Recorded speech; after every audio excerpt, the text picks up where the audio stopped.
예수님께서 예루살렘 성으로 올라가셨는데 마가복음에서는 그런 얘기를 하지 않았습니다. 근데 누가복음에서는 그 얘기를 해요. 예수님이 우셨다고. 왜 울었을까? 사람들이 호산나 호산나 찬양했고 정말 우리가 기다리고 기대했던 메시아라고 막 열렬하게 환영했습니다. 예수님은 그들의 기도와 그들의 기대와 그들의 소망과 부흥에 응답하지 않았어요. 오히려 우셨습니다. 예루살렘아, 예루살렘아, 앞으로 일어날 일들을 알았으면 우리가 이렇게 있을 수가 없어요. 예수님이 그렇게 울었습니다. 통곡했습니다. 예수님이 눈물을 흘리며 그렇게 울었던 적이 일생에 몇 번 없습니다. 겟세마네 동산에서 그렇게 울었지요.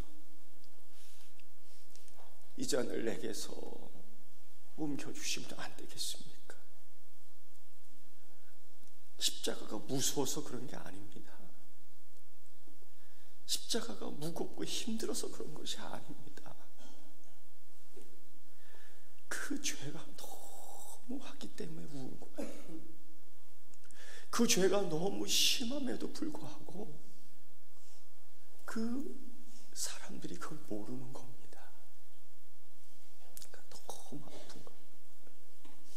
내가 이걸 감당할 수 있는 걸까?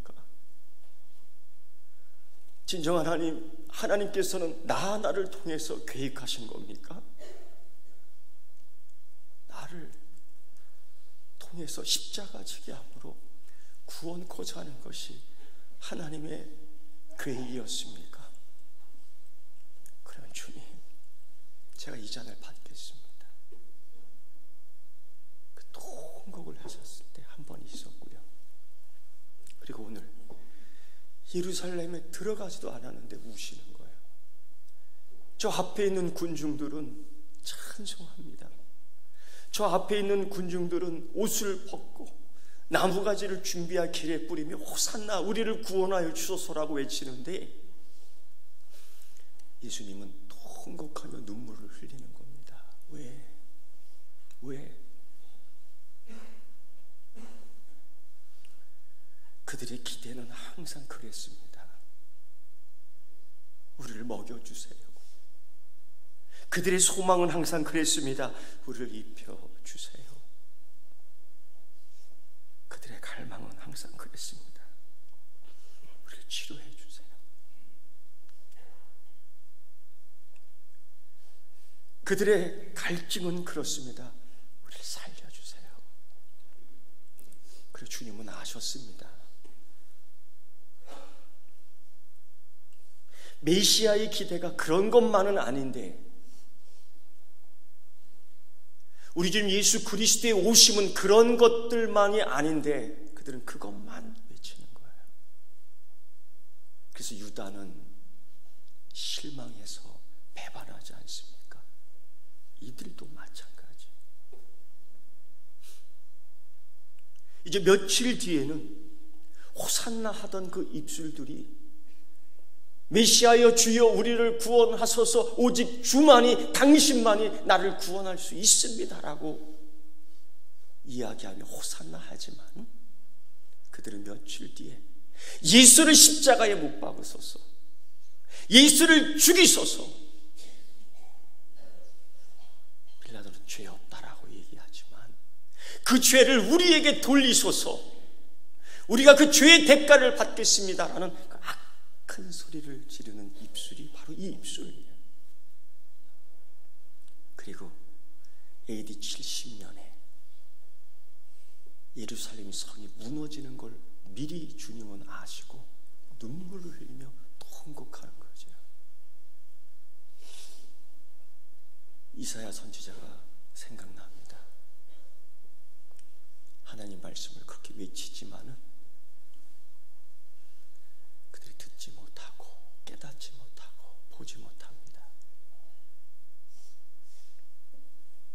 아모스 선지자가 그렇게 얘기합니다. 그들이 배고파하며 목말라 하는 것은 먹지 못하며 배고픔이 아니고 마시지 못하는 기갈 갈증이 아니라고요. 우리 주님의 말씀을 먹지 못한 배고픔과 갈증이라고 말입니다. 그들이 호산나라고 말하는 것은 틀리지 않습니다. 그러나 그들이 기다리던 메시아는 단지 먹여주고 입혀주고 치료해주고 살려주고 우리를 행복하게 해주고 내 기도에 응답만 해주는 그 메시아가 아니라 이 모든 걸 포괄하며 저 나라 하나님 나라로 인도하는 그 메시아를 그들은 몰랐던 겁니다. 빌라도가 묻지 않습니까? 하도 사람들이 메시아 우리에게 왕은 다릅니다. 총독이 있고 유대 분봉왕이 있고 로마 제국의 황제가 있음에도 불구하고 그들은 그 왕을 바라지도 기대하지 않고 또 다른 왕을 바랐어요. 우리에게는 또 다른 나라가 있습니다. 우리는 또 다른 시민입니다. 아주 예민한 소리만 골라서 하는데, 그래서 그 중심이었던 예수 그리스도가 메시아가 붙잡혀 왔을 때 빌라도가 묻지 않습니까? 네가 유대인의 왕이냐? 상당한 경쟁 의식이 있었습니다. 경쟁하기 때문에 죽여야 삽니다. 경쟁이기 때문에 가둬야 내가 자유롭습니다. 그런데 예수님이 저들이 외치는 것처럼 메시아, 저들이 외치는 것처럼 호산나, 그 의미가 아니에요. 예수님이 대답했지 않습니까? 내 나라는 너희 나라의 안에 있지 않다라는 거죠.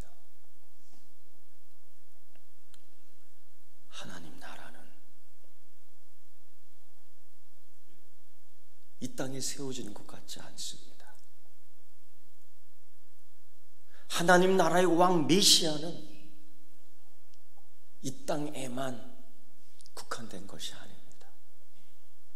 하나님 나라의 백성, 그의 통치를 따르는 백성들은 이 땅에서 원하는 것만으로 만족하지 않습니다.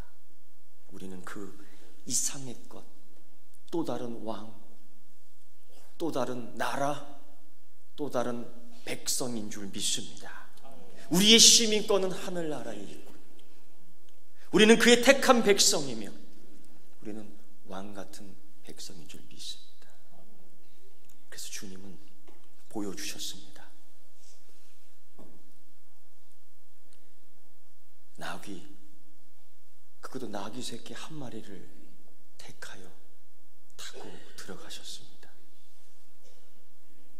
왜 하필 나귀 새끼일까? 예수님이 이스라엘 예루살렘 입성하기 전 520년 이미 구약성경 스가랴 예언서의 9장 9절에 시온에 따라 크게 기뻐할지어다. 예루살렘의 딸들아 즐거이 부를지어다. 보라 내 왕이 내게 임하리니 그는 공의로우시며 구원을 베풀며 겸손하면서 나귀를 타리니 나귀의 작은 것 곧 나귀 새끼니라. 우리 주님, 우리 메시아는 그 예언의 말씀을 성취하며 하나님의 뜻을 이루기 위하여 작은 나귀 새끼를 선택한 겁니다. 아무도 타지 않은, 아무도 거들떠보지도 않는, 아직 사람을 태울 만한 힘이 없는, 능력이 없는 그런 나귀 새끼. 그러나 주님이, 아니 하나님의 섭리와 경륜 가운데에 그 나귀 새끼를 택하여 타는데 그 나귀 새끼는 예수님을 태울 능력의 은혜를 받았습니다. 누구도 거들떠보지도 않고 누구도 귀찮게 하찮게 여겼던 그 나귀 새끼는 예수님의 영광, 메시아의 임함을 자기 등에 업었던 존재가 되어버렸습니다. 하나님은 그렇게 역사하셨습니다. 하나님은 그렇게 택하셨습니다. 하물며 나귀 새끼 한 마리를 택해서 선택하며 하나님 영광 받으시고 그 나귀 새끼에게도 그 영광을 보여주셨는데 하물며 그 자녀에게 보여주시지 않겠습니까? 그 택한 자녀에게 하나님이 역사하지 않겠습니까? 520년 전의 예언을 약속하고 성취하신 하나님께서 그 자녀에게 이루겠다는 약속을, 자녀에게 능력 주시겠다는 약속을, 자녀에게 치료해 주겠다는 약속을, 자녀에게 인도하겠다는 약속을, 자녀에게 주의 자녀로 이끌겠다는 그 약속을 성취해 주시지 않겠습니까? 하나님 나귀 새끼를 통해서 영광 받으신 것처럼 하나님 오늘 여러분의 인생을 택하여 만드시고 이루시고 성공하고 반드시 그 약속을 성취하실 줄 믿습니다.